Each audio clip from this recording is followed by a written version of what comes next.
5, 4, 3, 2. Welcome back to the SA Sports Show and to what is my favourite segment of the show each and every week, where we get to talk to one of the champions of years gone by, and Elbows, today's no exception as we introduce the great man Roger Woodcock to the show. Mate, it's an absolute pleasure to get you in here. Thanks, Poppy. And I know you're absolutely eager to get in here. Yeah, I didn't say, I couldn't have said yes to Brownie fast enough, pigs. Look, it's been a great career, but all of a sudden, it was a few decades ago. It goes very quick. We've been chatting just before we come to air. It all moves pretty quickly, but you still love the game. Yeah, I still love the game, and I still go to Nord games now. Got involved back at Nord Footy Club on the history group about 4 or 5 years ago with Michael Colligan, a former teammate in the 70s, and yeah, we formed this history group 5 years ago, as I said, and it's a passion of ours, and it's about 8 or 9 guys within that volunteer group as a subcommittee of the Nord Footy Club, and we meet once a week, and we manage and collate and categorise all the memorabilia that the Nord Footy Club have got. Just going back though to your football years, you mentioned Mike Colligan. Now, between you and Mike Colligan, you would have kicked the major goals every week. Yeah, those early 70s, Ian, were pretty special. We had a terrific coach in Bob Odie, who gave all of us young kids a real good chance in those early 70s, and Michael was a part of that group as well. And we had started off very slowly with Robert, but by the time the end of his coaching career, we were a pretty good side and had some good skills, because that's what Robert's renowned for. Yes. And it was enjoyable training under Robert Odie. The skill lessons that he gave us were terrific. Great student of the game. Oh, tremendous! Yep. Yeah. Yep. Great, and a fantastic. Great player. And he was a great player. You know, a lot of people didn't realise just how good he was. He was excellent. Oh, definitely. He was probably ahead of his time a little bit, because I remember many times he'd handball a ball expecting us to be there, but we were still learning and we weren't there. So he was a great developer of us as kids at that early stage, because there were a lot of young guys in that side. And as you mentioned goal kicking, I just looked through the records, and to see a half-forward flanker predominantly be a leading goal kicker of a team at that level in 71, 74, 78, 80 is quite extraordinary. It just doesn't happen. Oh no, obviously it's a different game these days, of course, because they don't play the true half forward anymore. No. It's all in zones, and it's a congested game now. But so even in that day, Roger, I mean, it was predominantly the full forward was your target, your go-to player in those days, and for you to be the leading goal kicker in a quality side over that period was, I find that extraordinary. He used to kick very straight. Well, very straight. Helps. Yeah, very straight. It does. You would have. I have no idea what your percentage was in terms of goals to effort to kick the goal, but I would have thought it would have been up around about 60-70%. Yeah, it was probably about that 65%, and I was more comfortable, like most footballers are, of kicking goals on the run. Yes. Set shots, I was okay, but I wasn't now why? really good. Why? Is that a mental thing? Well, on probably. The run, you think to yourself, if I miss this, fair enough. I think when you're on the run, you haven't got time. It's just all natural and it flows. When you've got a set shot, it all depends on the state of the game. You see many games now where a side will kick 6 points, and you're the next bloke to have a shot for goal. All those things go through your mind, and I must kick this, I must kick this. So that plays a lot of pressure placed on your kick then. So, but when you're on the run, and you're all pretty loose and just it's fairly natural. Okay, why today can't AFL footballers who are paid 500,000 a year, how come they can't kick straight all the time? It's quite amazing, isn't it? Yeah. I mean, every other aspect of footy in AFL is fantastic. I mean, the handballs, the short kicks, all that sort of is just terrific, and they're so fit, but it's so congested in what they do in there. But gee, when they have a set shot for goal, it's incredible how many misses there are. Why does that happen? Poppy, I look at enough AFL footy, and I've just got. It's only my opinion, my reasons, but there's 3 things. I don't think there's enough guys that guide the ball down to the foot close enough. They're 2-hand droppers. I think they don't have the momentum. They tend to just walk in almost, and then they might have 3 steps and they'll kick. There's some exceptions to that, but I maintain you need some momentum, and I used to run about half pace and would set shots and have my shot, and then the other thing is they tend to very go out wide. Yeah, you know, just kick straight over the goal umpire's head. They don't, exactly. They don't line up. They really don't line up. Seriously, I'm not being a smart aleck here, but I reckon with inside of 3 paces, I know if that guy's going to kick the goal or whether he's not going to kick the goal because he lines up and then he immediately moves off that way. Yep. And so therefore he's kicking across his body all the time. Yeah. All the time. So and that's what Lance Franklin does. Yes, on that arch. Yeah. And he does miss quite a few. Yeah, he does. Because of that very reason. He'll hook across his body. Lockett didn't. Some work, some don't. No. And the best kicker, in my opinion, in VFL AFL footy was Jason Tunstall. And there's the guy that ran straight at the goals, kicked it straight over the umpire's head. With a beautiful... And he guided the ball down to his kicking foot. And he was a wonderful kicker goal. Coming back to you and Nord, long time there. Who was, in your period of time, was the number 1 footballer for you, in your mind? At Norwood? At Norwood. Oh, look, we had some terrific blokes there, and but I'd have to say Michael Taylor. 6 times best and fairest. You can't beat that. And he never played a bad game. No. He was just a fantastic player for the Norwood Footy Club. Started in the back pocket, then eventually went to centre. And but we had Neil Button, Johnny Wynn, of course, when he came across from Perth to play with us for nearly 7 or 8 years, and he was instrumental in our 2 premierships in 75 and 78. But I think Michael Taylor, of course, Michael Ace just started as I was at the end of my career, and he was fantastic. See, to me, Michael Ace was it. Yeah, Michael Ace was it. He was just a marvellous footballer to look at and to call the game. He was and so fair, so clean with his hands and his foot, and he seemed to have all the time in the world. And very courageous footballer. Yes, too. he was courageous. He was great. Of course, Gary McIntosh. I know they're the 3. I'll call them legends, but they're the 3 great players at Norwood. Since in my time, sort of playing. And Bob Hammond as a coach. Thoughts of Bob? Fantastic. I mean, he came in after Robert Odie, and I reckon that Bob picked up a side that was full of skill, and maybe we just didn't have that extra 10 or 15% of determination, whatever you need, to go that next step. Well, Bob coached like he played, and you know how he played, and that's the way Bob coached. And if you didn't follow his instructions, then you copped it. You copped it. Yeah, you soon knew about it. Yeah. So he gave us that extra bit you needed, and 2 years into his coaching career, we had that magnificent 75 premiership. Unbelievable. Yeah. You mentioned some great names there. Let's have a look at some of the vision, because some of those names will come rushing back to both of you guys, Elbows as commentator and yourself as a player, Rog. But there were some terrific players in that era when we're talking about premierships. There's 2-8. But they were terrific players, weren't they? All of those players at that time, and you mentioned some of the standouts, but that premiership, to get that first one after a 25-year window at the club, to not have one would have been something pretty special. That was very special, Poppy, because to me it was quite significant, because I was born the year 1950 when my dad went and saw that premiership, and I was 1 month old.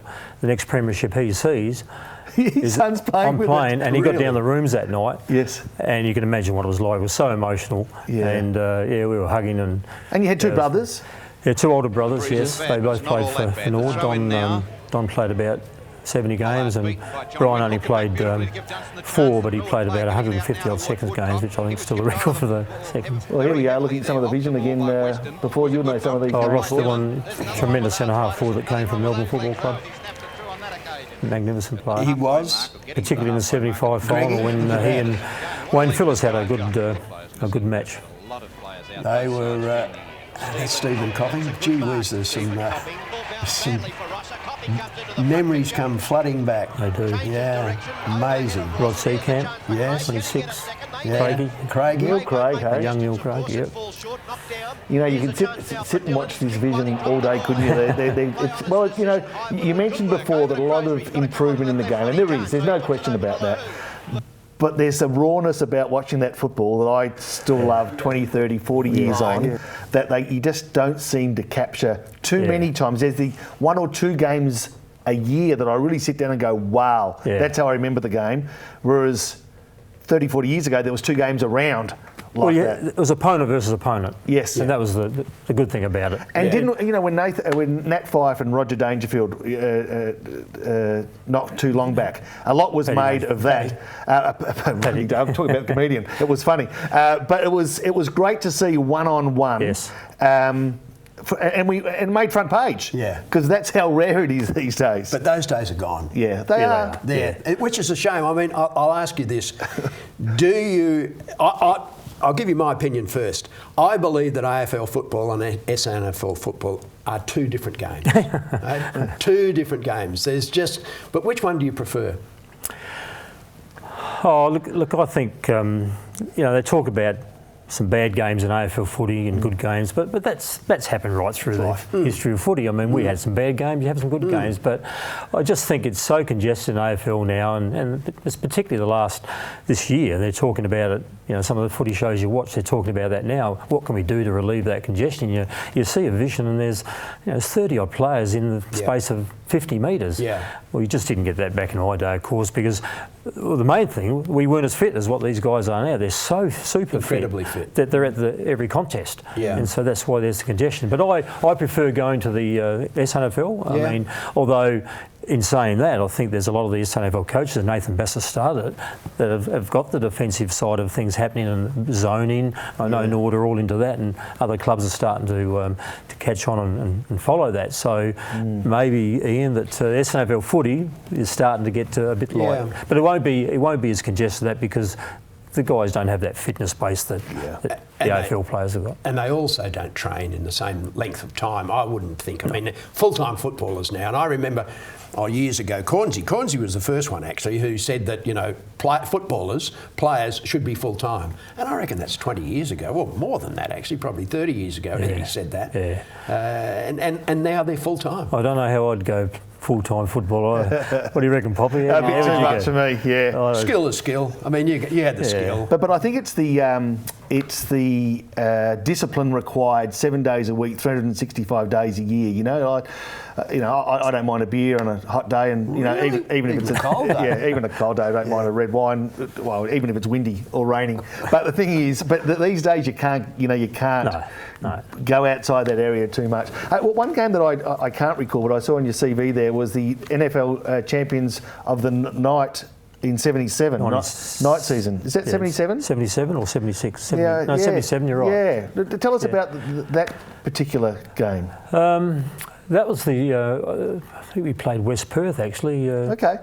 Winnie's old mob from memory. And I used to love watching the clubs. That was when I think at that stage was, it used to be the top 2 from each Victoria State. Yeah. But then I reckon Victoria pulled out in because they got lights at Waverley and all that sort of thing. Because it was all done at Nord Oval. Yes. We were the only one that had the decent lights to play night footy. I think it was. Yeah, it was called the Ardith Cup, the one that we won. That's right. It was called the Ardith Cup, but it was the Escort and it had a few names. And that particular year, when we won it, we played Carlton at Nord Oval one of those nights. And I remember this because they wouldn't have known anything about us. All they would have known numbers. Mm-hmm. Yeah. And what Bob Hammond did is he got all the 6 guys in the forward lines to wear different numbers. Is that right? So Phil Gallagher, number 11, had my number 10. Graham Dunstan had number 9. I think he wore Jim Michaelani's number. Right. Winnie wore something else, So we had 6 guys, and we all gathered at centre half forward when the ball was bounced. And the Carlton backmen, they didn't know what was going on. By the time they worked it all out, we'd had about 3 goals on the board, and we ended up having. I think a 10-goal second quarter. We ended up going to win by 10 or 11 goals against. They had a few players out, but they were the might of the Victorians, and we. They were a good side, 77. And then the following week we won the night final against West Perth. Wow. You mentioned Phil Gallagher, Gags. He was a player, wasn't he? He was he was. Did he take that incredible mark on the grandstand side at Football Park? Was that 75 in the grand final? 78. 70. That was 78, was it? Oh, you asked the Sturt guys, I'll tell you. It was not a mark. Everyone said it was a free kick paid by Desi Foster, but if you look at the vision, Des has actually signalled a mark. Yeah. But he couldn't see because of all the congestion in the players there. And I remember talking to Des about this, and Des said he saw Gags grab the ball like this, and the next time he could see past it, he saw Gags with it down here. But what he didn't see is the ball had dropped and Gags scooped it off the ground and held it there like that. But because he couldn't quite see, all he could do was pay the mark. Because when he's running in to pay the decision, all the Sturt guys are going mental, and all Des could think of, well, maybe that didn't travel the 10 metres. But he didn't even think of it. He didn't think that it was not a clear mark. Well, because the other thing, Gags then just coolly slotted it through. Yeah, he did. If you wanted somebody to kick for goal from 30 metres out, well, you've just told me something that I never knew, because I was on the microphone at that particular time. No, that's and I thought that was it was a courageous act anyway to get himself in that position. Yep. And we're not. Gags was a player that was. He would go in, but he was more content to be around the edge, and there was nothing wrong with that because he had the skill to be out there, and he would take the ball away.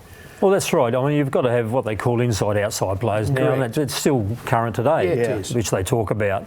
And, you know, we had the guys in there, you know, the Winnie and the Buttons and the Turbals and those guys. And so, you know, you use the guys who've got that ability on the outside, and nothing's really changed even in today's modern game. You talked about Winnie being one of the great players that come across, but also, you know, there'd be lots of characters in that journey as well. And I know the stories always get better as we get older, but some of the characters that spring to mind, and maybe why?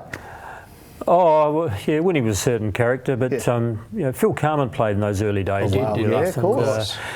You know, really, he was actually had some fantastic.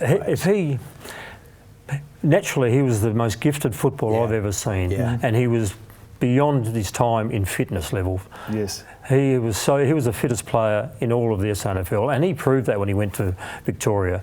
But unfortunately, he just didn't have the temperament of a Barry Robin or a Russell Evan or something like that. If he had that temperament, he would have gone down as one of the greatest players ever in football. And of course, Norwood developed the Carman House, didn't they? Or that was right? No, it's called Carmel Court. Carmel Court. Beg your pardon. Nothing to do with Carmel. Carmel Court, which is where all the interstate and country boys came when they're young, 18, 19, 20. Yeah.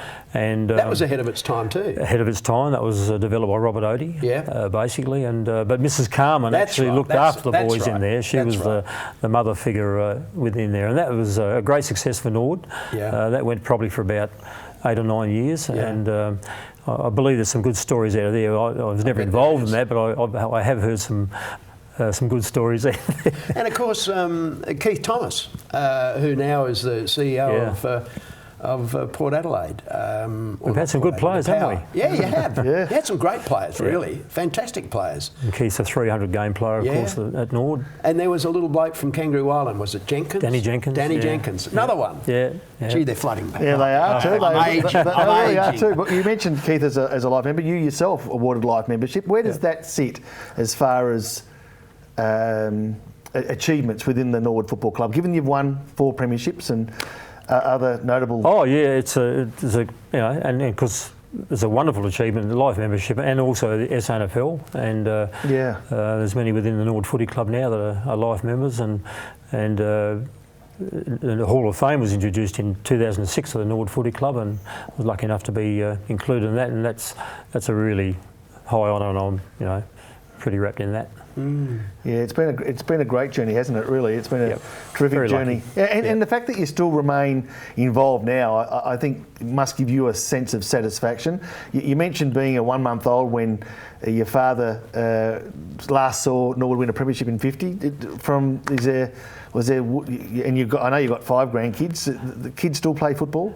Yeah, I've got two sons, and they just played their junior footy, and then my oldest son went up to Whaler for 10 years to teach and played with West Whaler. And I said, one thing you do in a country community, get involved in the community, which he did, and he got involved in cricket and footy up there, and he loved it. And the other lads, he played footy up at Tidra Gully up into the juniors, but then university and study came along, and so.